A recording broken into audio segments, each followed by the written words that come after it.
What's going on, guys? Here with the man, the myth, the legend, the one and only François-Paul Journe, the GOAT. Vous savez c'est quoi GOAT? GOAT, c'est greatest of all time. Ah, d'accord. C'est comme Michael Jordan. C'est voilà. Muhammad Ali, Michael Jordan, François-Paul Journe. Chausse plus petit. He's got small shoes. Mais j'adore parce que vraiment, votre marque, c'est incroyablement puissant maintenant. Il y a chaque collectionneur dans le monde, il veut une montre François-Paul Journe. Mais vous avez créé la montre la plus discrète. Et ça, c'est les chronomètres furtifs. C'est extraordinaire, ça. Tu sais, j'ai toujours fait ce que j'avais envie de faire. Un jour, je me suis assis, j'ai dit, tiens, je suis fan de Zorro. Ouais. De Walt Disney, tu sais. Walt Disney, oui, tout à fait. J'ai dit, je vais faire la montre de Zorro. De Zorro? Ouais. C'est comme ça que je fais ça. Ah oui, okay, cool. So I was saying it's really funny because Journe is probably the most sought after watch in the world right now. And François-Paul decided to create the chronometre furtive, which is the most discreet watch. And you may not even know that it's a Journe until you look closely at it. And he said, well, he was very inspired by Walt Disney and he loves Zorro. And this is the Zorro watch. Mais c'est une montre Zorro avec des innovations extraordinaires. C'est une bracelet et une boîte en tungstène carbide. Mais c'est pas facile, ça. Non, c'est pas facile. Bon, je vais te dire une chose. Pour moi, c'est facile. Parce que c'est pas moi qui le fais, c'est mes employés. Mais pour eux, c'est difficile. So I said, this is a watch with tungsten carbide case and bracelet, which is the hardest metal in the world, number 9 on the Mohs scale, just under diamonds in terms of hardness. And I said, that's really challenging to do. And he said, for him, it was easy. It was really hard for his employees because François-Paul owns his own case-making manufacturer, le Boîtier de Genève. Mais c'est grâce à le Boîtier de Genève qui est... Bien sûr, ouais. Bien sûr. Bien sûr. Parce que tu as un outil, bon, je suis au courant de tout ce qui se passe quand même. Oui. Avec un outil spécial qui coûte très cher, tu fais 60 trous. Oui. Après, c'est poubelle. Oh là là. So it says you have to use a special tool, a diamond tip tool. C'est avec diamant? Oui, c'est un truc très dur avec. Well, it's very hard because tungsten carbide is normally used for the tools. And he said after 60 holes with this tool, he has to throw it away. Et si tu ne commandes pas avant, parce qu'on s'est fait piéger une fois, c'est 8 semaines le délai d'approvisionnement. And if you don't order enough tools beforehand, it's 8 weeks before they can resupply you. So it really is extremely challenging. Mais j'aime le résultat. Mais c'est extraordinaire. Et j'adore aussi les petits éléments de tantal aussi. Oui. Right? So I love also the bezel ring here, just underneath the tantalum, on the side, the crown, and the case back. C'est en fait une signature de vous. Oui, mais tu sais, si j'avais dû faire la couronne en carbure, pas évident. Oui. Donc en mettant des touches comme ça de tantal, on se sort d'un problème quand même. C'est un mixte pour éviter un gros problème. Oui, c'est ça. So he says that, anyway, if he was going to do it in carbon fiber or something like that, it wouldn't be pleasing to him. So he decided to go to tantalum because it was a way to... Et c'est pour ça qu'il faut dire la vérité aux gens. Ah oui. It's for this that you have to tell the truth to people. And he said he wanted to avoid future problems and to have something that is of equal value. Puis deuxièmement, yes. Mes employés ne sont pas préparés pour le suicide tout de suite. Je ne veux pas qu'ils se suicident. He said, listen, in the end, if I had to make the crown, the case back, and all the little elements in tungsten carbide, I have a concern that my employees would kill themselves or suicide. So he's like, okay, I have to find the right balance. Mais maintenant, c'est magnifique aussi parce qu'il y a une richesse là aussi. Ouais. Tu vois le directeur des boîtiers de pendu. Avec la ligne, je ne veux plus faire de carbure. He said that he didn't want the director of his case-making workshop to not only commit suicide, but leave a suicide note that said, I cannot do this. Mais j'adore sur l'intégrité horlogère de ce montre parce que même que c'est un center seconds, vous avez créé un mouvement qui est direct, center seconds direct. Bien sûr. C'est important pour vous parce que le center seconds indirect... Tu sais, j'ai jamais triché avec les montres. Yeah. So he says, look, it's a center seconds watch, but I don't bullshit you with watches, right? So the problem with a indirect center seconds is you have to take the power from the seconds wheel and redirect it to the center. And this is not horological to François-Paul. So he had to redesign the movement completely. And there you have a center, the seconds wheel is directly in the center and is directly driving the seconds hand, which is incredible.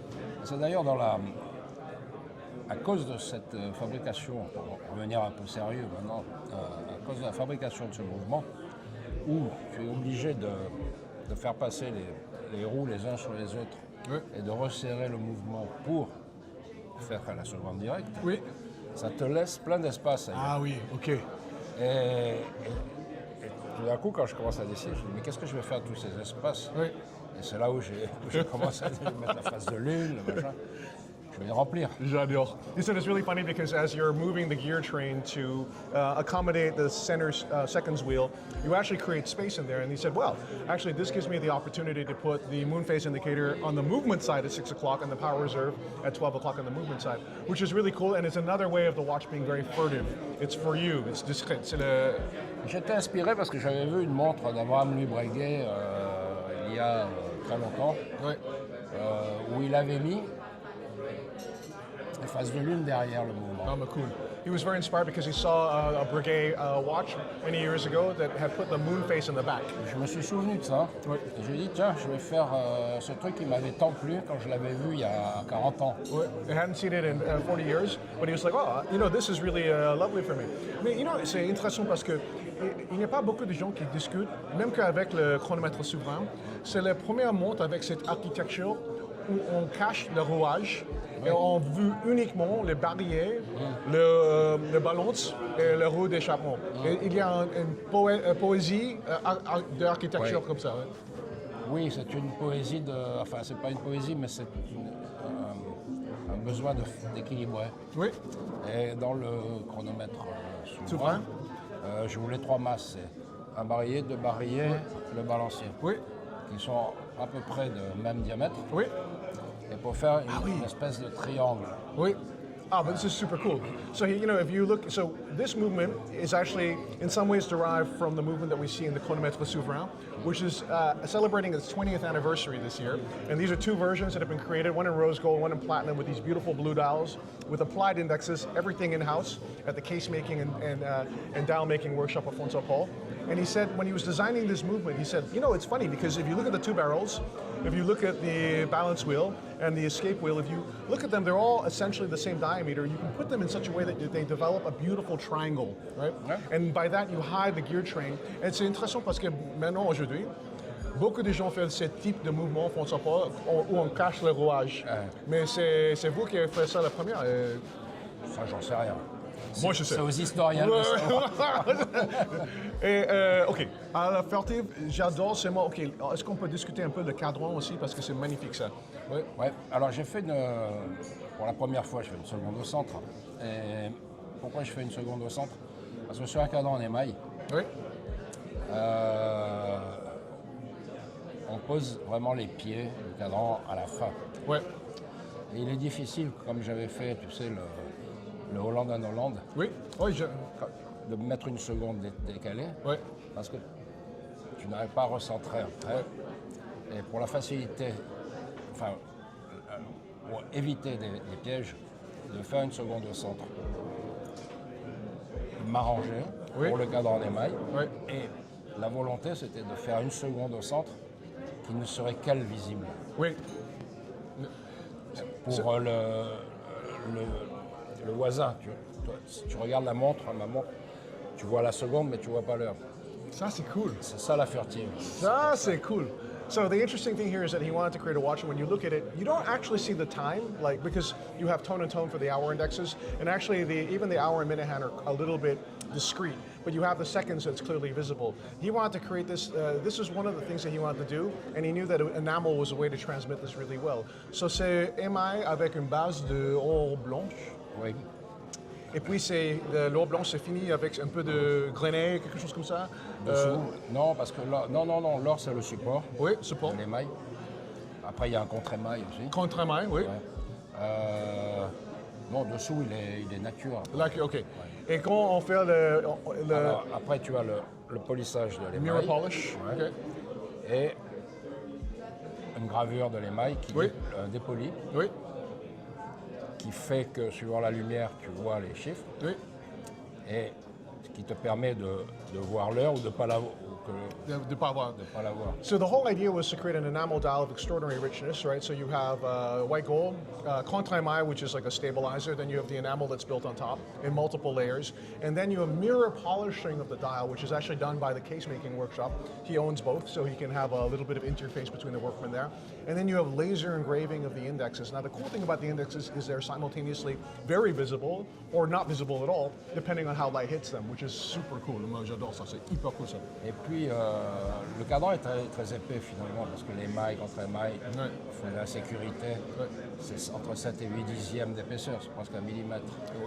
Mais, comme le mouvement est très bien assez plat et tout, tu remarqueras que la couronne de remontage est bien au milieu, malgré l'épaisseur du cadran et de l'aiguillage. Parce qu'un aiguillage à 3 aiguilles est plus épais qu'un aiguillage à 2, plus le cadran.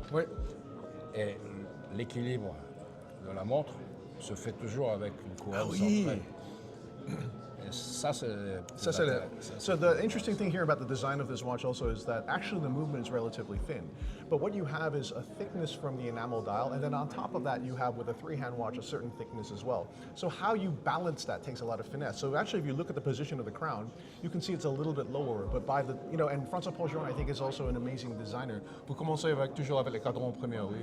Cadran et puis tout le reste en même temps, tu sais. Yeah, so everyone talks about François-Paul as a movement guy, but actually you can see from a design perspective, the watch is incredibly well done, right? And that you actually kind of like, with the optical illusion of the tantalum case back, which adds kind of a visual thickness in the bottom of it because it's shinier, you create a sense of balance for there, even though the top of the watch is a little bit thicker, which is really cool. Ouais, puis d'abord, si tu mets la couronne trop bas, c'est très désagréable pour les porteurs, parce que ça gratte, ça gratte la peau. And he said that it's important to have this a little bit of thickness at the back with this case back because if the crown is too directly on the skin, if it's too low, it's quite unappealing. But let's put it that way, right? Alors j'essaye toujours de la mettre le plus haut possible. He tries his best. Et finalement, est-ce qu'on peut discuter un peu ces tourbillons souverains avec les rubis? Oui. C'est magnifique. Oui, écoute, il y a des gens, je ne sais pas pourquoi, depuis 1 an, 2 ans, qui me disent pourquoi tu fais pas, on aimerait un truc en rubis, machin. Je commençais à discuter avec les boîtiers, on me proposait des pierres qui n'étaient pas bonnes. Quand on m'a donné les devis, je dis c'est pas assez cher, il y a un truc qui ne va pas. Donc ça doit être des rubis de deuxième qualité, chauffés, etc. Moi, si je fais les choses, je fais toujours bien. Quitte à faire, faisons-le bien. Et j'ai mis du temps pour trouver un monsieur qui est de Genève, qui s'appelle, je ne sais pas si je peux le citer parce que je ne vais pas demander l'autorisation la prochaine fois, mais qui m'a fourni des pierres, c'est un vrai spécialiste. Et quand j'ai vu les pierres, la première fois, je les ai vues il y a plus d'1 an de ça, c'était des ovales, tu sais, des coussins. Oui, tout à fait. Et d'une beauté incroyable. J'ai dit oui, bien sûr, c'est exactement ça. Mais faut couper. Il m'a dit j'ai mis 8 ans pour collecter ça. Ah non, incroyable. Alors j'ai dit bon écoute, c'est pas mal. Donc on va les couper maintenant. Oh putain. De 81 et quelques carats, on les a réduits à 25 carats. Oh là là. Ok, ça c'est une pièce unique en fait. Non, ce ne sera pas unique, mais pour l'instant, elle est unique. Okay, for the instance, so you guys, I'm going to show you right now this incredible ruby set tourbillon souverain. So the whole idea here was also when François-Paul, he had requests, of course, for this type of watch, but he wanted to do it with the greatest integrity, the highest quality of stones, and he couldn't find what he wanted. And then he met a gentleman in Geneva, whose name will be Discreet, and who is specializing in gem setting and collecting these type of stones. And he had a collection of rubies that was magnificent. But they were ovals, they were round, they were meant for gem setting basically, for rings or jewelry. So he said, okay, I'm going to take these, and I'm going to genset my watch, but in order to do that, because they're the best quality, I'm going to have to cut them. And from 84, 85 carats, he went down to 25 carats, and that's the final result. He doesn't say it's a pièce unique, but he may be able to do it again in the future, but he doesn't know when he'll be able to find stones of this quality. C'est fabuleux ça. Et entre-temps, Oui. il y a beaucoup de gens qui m'ont demandé. Bon, il faut savoir que les pierres, je pense, je n'ai pas analysé toute l'horlogerie actuelle. Je pense que c'est les plus grands rubis qui existent sur une montre. Yeah, he thinks it's the biggest rubies that exist in watchmaking today. So because again, it's very, very rare. So, Je n'ai pas voulu diminuer les plages parce qu'il fallait faire de l'exceptionnel, c'est exceptionnel. yes, he doesn't want to diminish that if it's exceptional. He wants people to understand that they're exceptional. Et entre-temps, dans l'année qui était en production, j'ai un client qui vient qui me dit « Ah, vous pouvez pas faire le TV en rubis ?» Un autre. 3-4 personnes qui me demandent ça. Oui. Et je dis rien, je dis « Ah oui, mais c'est difficile, il faut trouver les pierres, mais je travaille sur un projet, Oui. je vous montrerai quand ça va arriver. » Mais en même temps, Oui. tout arrive au même moment. Tu fais la pièce et puis tu as tous les gens qui disent Yeah, it's On funny. voudrait ça. People have been asking him for this type of piece for a while and something like that, but it happened. This opportunity came, and everything got together at the last moment. Dernière question, François-Paul.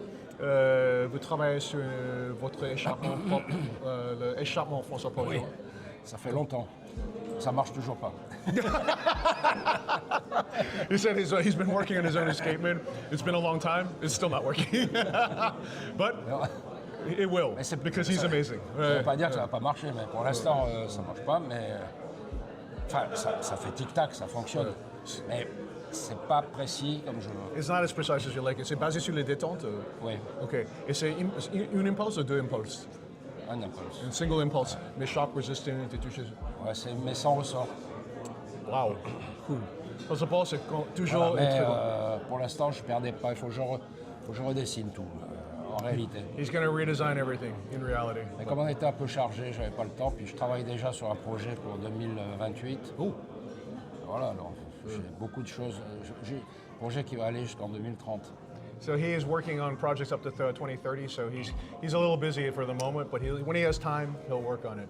And we will update you because we love him. Je peux rien dire de plus. And he can't say anything more. Merci. Toujours un très très grand plaisir, François-Paul. Merci beaucoup. Merci, ouais. Cheers, guys.